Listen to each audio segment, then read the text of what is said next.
एक बहुत ही अच्छा सा क्वेश्चन इस समय हमारे सामने है। वो क्वेश्चन ये है, क्वेश्चन कह रहा है कि the difference of two sides at right angle in right angle triangle. ठीक है, क्या कह रहा है कि the difference of two sides at right angle, ठीक है, इन राइट एंगल ट्रायंगल। ठीक है, कितना दिया है? 14 सेंटीमीटर। यानी दो साइड्स के बीच का डिफरेंस दिया हुआ है, वो भी राइट एंगल ट्रायंगल में। ठीक है, कितना है? 14 सेंटीमीटर। ठीक है, तो हमारा जैसे कहने का मतलब क्या कह रहा है, क्वेश्चन पहले समझते हैं। क्वेश्चन हमारा ये कह रहा है कि एक राइट एंगल है, राइट एंगल के दोनों साइड्स का जो डिफरेंस है इन राइट एंगल ट्रायंगल में, राइट एंगल ट्रायंगल में, ये हमारा राइट एंगल ट्रायंगल है। ठीक है, ये हमारा राइट एंगल हो गया। कह रहा है कि the difference of two sides, the difference of two side at right angle in right angle triangle. और वो राइट एंगल कहाँ है? राइट एंगल ट्रायंगल में है। कह रहा है कि इन दोनों का जो डिफरेंस है वो कितना है? Difference, difference equal to 14 centimetre है। ठीक है, डिफरेंस 14 सेंटीमीटर है। और क्या कह रहा है कि इसका जो एरिया दिया हुआ है वो कितना है? यानी एरिया इक्वल हमारा कितना दिया है? 120 सेंटीमीटर स्क्वायर दिया हुआ है। क्लियर? अब हमसे कह रहा है कि इसका पेरीमीटर फाइंड करिए। क्या कह रहा है? इसका पेरीमीटर फाइंड करिए। तो हम इसको कैसे फाइंड करेंगे ये देखते हैं। हम इसे पॉइंट डिनोट कर देते हैं, ए बी सी हो गया। तो यहां पर देखें, हम ये मान के चले कि let let base equals to, base equals to x मान लें। क्या मान लें? एक्स। अगर बेस एक्स है तो हाइट कितना हो जाएगा? H E. हाइट कितना हो जाएगा? हाइट हमारा कितना हो जाएगा? कह रहा है कि दोनों साइड के बीच का डिफरेंस कितना है? 14 सेंटीमीटर। तो अगर बेस इतना है तो हाइट कितना हो जाएगा? X minus 14। क्लियर? ठीक है, कितना हो जाएगा? X minus 14। अब इसके बाद, क्या कह रहा है कि एरिया इतना दिया हुआ है। ठीक है, एरिया हमारा दिया है 120 सेंटीमीटर स्क्वायर। तो राइट एंगल ट्रायंगल है, राइट एंगल ट्रायंगल का कोई बात ही नहीं है। इसका एरिया का जो फॉर्मूला होता है वो हमारा सीधा सीधा होता है half into base into height. ठीक है, ये फार्मूला हो गया। एरिया हमारा कितना दिया है? 120 सेंटीमीटर दिया हुआ है। और हाफ इंटू बेस कितना दिया है? बेस हमारा एक्स है, इंटू हाइट कितना दिया है? एक्स माइनस 14 है। ये हो गया। ठीक है, अब यहां से हम क्या करें? यक्स की वैल्यू फाइंड कर लें तो हमें बेस भी पता चल जाएगा और हाइट भी पता चल जाएगी। तो चलिए करते हैं। तो ये 2 इधर डिवाइड में है, इधर आएगा क्या हो जाएगा? मल्टीप्लाई में हो जाएगा। यानी इसका मल्टीप्लाई करेंगे तो ये आ जाएगा 240। क्लियर? यहाँ पे अगर मल्टीप्लाई करें तो ये हमारा कितना आ जाएगा? एक्स स्क्वायर माइनस 14x, ये आ गया। क्लियर? तो अब यहाँ पे हम क्या करें? 240 को हम इधर ट्रांसफर कर दें तो ये हमारा आ जाएगा x square minus 14x minus 240 equals to 0। ठीक है, इतना आ गया। तो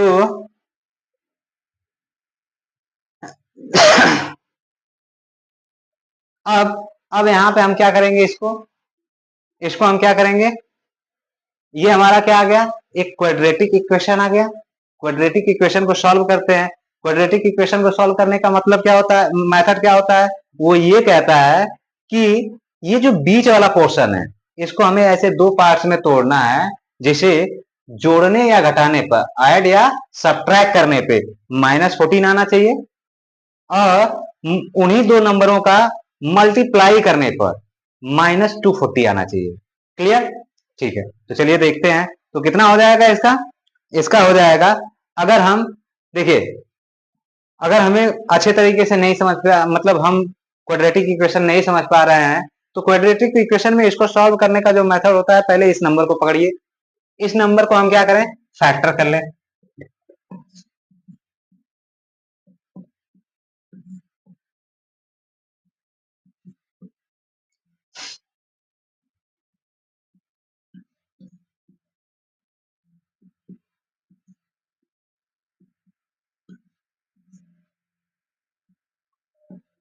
इतना फैक्टर आ जाएगा। अब इन्हीं में से हमें दो डिजिट्स फाइंड करने हैं। कैसे कैसे फाइंड करेंगे, जैसे देखिए 3 टू जा 6, 6 टू जा 12, 12 टू जा 24। तो यहाँ पे हमारा यहाँ से यहाँ तक की वैल्यू कितना आ गया, 24, 24 आ गया। फिर बचा कितना, 2 इंटू 5 कितना हो गया, 10। 24 मल्टीप्लाई बाई कितना हो जाएगा, 10 इक्वल टू कितना आ जाएगा, 240। ठीक है, देखिए एक मेथड ये भी है फाइंड करने का। हम अगर नॉर्मली अगर अपने माइंड में डायरेक्टली इमेजिनेशन कर लें या उसको उतना आईक्यू लेवल तक सोच सकते हैं, तो इसको सोच करके भी हम फाइंड कर सकते हैं, कोई दिक्कत नहीं है। बट अगर नहीं हम कर पा रहे हैं, हमारा माइंड वहां तक काम नहीं कर पा रहा है, तो हम क्या करें, सीधा फैक्टर करें। फैक्टर करने के बाद हम क्या करें, सारे नंबरों को मल्टीप्लाई कर करके देखते जाएं देखते जाएं, एक बैलेंस बनाएंगे। जिस दिन जब बैलेंस बन जाएगा तो हम अपना ऑटोमेटिक खुद फाइंड कर सकते हैं। ठीक है, तो ऐसे भी हो सकता है। ठीक है, अब यहाँ पे 24 में से -10 करेंगे तो कितना आ जाएगा, 14 आ जाएगा। तो चलिए सॉल्व करते हैं। तो यहाँ पे हम देखते हैं x square minus 24 minus 24 minus 10 into x minus 240 equal to 0। ठीक है, अब हम क्या करेंगे, इसका एक्स का मल्टीप्लाई इसमें कर देंगे, तो एक्स स्क्वायर माइनस 24x, ये माइनस इस माइनस को क्या कर देगा, प्लस कर, ये माइनस इस माइनस को प्लस कर देगा। तो ये हमारा कितना हो जाएगा, 10x minus 240 equal to 0। Then हम क्या करेंगे, ग्रुपिंग कर देंगे। ग्रुपिंग करके हम क्या करेंगे, कॉमन ले लेंगे। कॉमन लेंगे कितना, इसमें से कॉमन लेंगे, तो इसमें से हम x कॉमन ले लेंगे, तो ये हमारा आ जाएगा x माइनस 24, और यहाँ पे प्लस है तो यहाँ पे कितना कॉमन लेंगे, 10 ले लेंगे, तो यहाँ पे हमारा क्या आ जाएगा, x माइनस 24। ठीक है, इतना आ गया। अब देखा जाए तो x माइनस 24 x माइनस 24 दोनों साइड कॉमन मिल रहा है, तो हम क्या करेंगे, x माइनस 24 को हम कॉमन ले लेते हैं। तो बचा अगला कितना, यहाँ पे कितना बचा, x बचा, तो इसको हम अदर ब्रैकेट में x और प्लस 10 ले लेंगे, प्लस 10 ले लेंगे, इक्वल टू हमारा क्या हो जाएगा, 0 हो जाएगा। क्लियर? अब इसके बाद हम क्या करेंगे, इसको हम x माइनस 24 को इक्वल टू 0 कर लेंगे, तो x की वैल्यू कितना आ जाएगा, इधर माइनस इधर आएगा, क्या हो जाएगा, प्लस हो जाएगा। ये हमारा आ जाएगा x इक्वल टू 24। क्लियर? अब इसके बाद अभी बचा हुआ है x प्लस 10।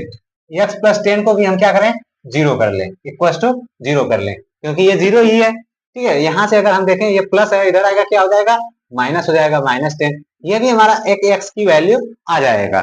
ठीक है, यहाँ पर अगर क्वाड्रेटिक इक्वेशन है, क्वाड्रेटिक इक्वेशन में हमारा x की जो वैल्यू आएगी वो 2 आएगी, ऑलवेज आएगी। बट अब यहाँ पे देखना है कि ये जो x की वैल्यू है ये नेगेटिव है, और कोई भी दूरी नेगेटिव नहीं होती है, तो इसलिए हम लोग क्या करते हैं, x इक्वल टू 24 को कंसिडर करते हैं। तो x इक्वल टू हमारा कितना आ गया, 24 आ गया, यानी बेस हमारा कितना हो गया, 24 हो गया। तो अब हाइट कितनी हो जाएगी, हाइट हमारा हो जाएगा, हाइट हमने कितना माना था, हाइट हमने कितना माना था, x माइनस 14। तो यहाँ पे अगर हम हाइट अगर फाइंड करें, हाइट अगर हम फाइंड करें तो हमारा कितना आ जाएगा, 24 माइनस 14 इक्वल टू हमारा कितना आ गया, 10। अब यहाँ पे देखा जाए तो बेस हमारा 24 आ गया, यानी x इक्वल टू हमारा कितना आ गया, 24, और बेस हमारा कितना आ गया, 10 आ गया। तो हमें ये दूरी पता चल जाएगी।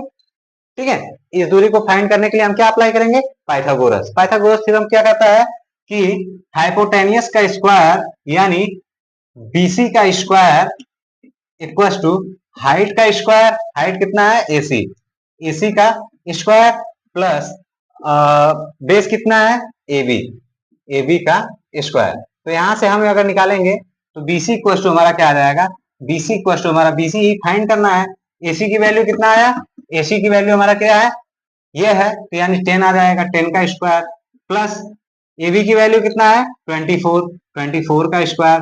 यहां से अगर हम बीसी की वैल्यू निकाले हैं तो बीसी इक्वल टू हमारा क्या आ जाएगा, BC इक्वल टू हमारा आ जाएगा 26 सेंटीमीटर। कितना आ जाएगा? 26 सेंटीमीटर। ठीक है, 26 सेंटीमीटर। अब हमसे अभी इसने क्या कहा है? इसमें हमसे पेरीमीटर पूछा है। ठीक है, अभी तक तो हम सिर्फ और सिर्फ इसको निकालने के लिए सारा तामझाम कर रहे थे। अब हमें करना क्या है? इसका पेरीमीटर निकालना है इस फिगर का। तो हम क्या करेंगे? 24 प्लस 26 प्लस 10 अगर हम कर लेंगे तो हमारा क्या आ जाएगा? पेरीमीटर। पेरीमीटर क्या कहता है? सम ऑफ ऑल साइड। तो पेरीमीटर इक्वल्स टू क्या हो जाएगा? High base plus height plus slant height या हाइपोटेनियस जो भी कह सकते हैं। ठीक है, हाइपोटेनियस। तो इसकी अब देखा जाए, बेस कितना है? 24 प्लस हाइट कितना है? 10 है प्लस हाइपोटेनियस कितना है? 26। 26 और 24 कितना हो गया? 50। 50 प्लस 10 कितना हो गया? 60। यानी हमारा टोटल वैल्यू कितना आ गया पेरीमीटर की? 60 सेंटीमीटर। कितना आ गया? 60 सेंटीमीटर। यही है इस क्वेश्चन का फाइनल आंसर। ठीक है, इसी को फाइंड करने के लिए हम लोगों ने इतना तामझाम किया। क्लियर? ये क्वेश्चन समझ में आया? ओके, चलते हैं आगे कोई और क्वेश्चन करते हैं।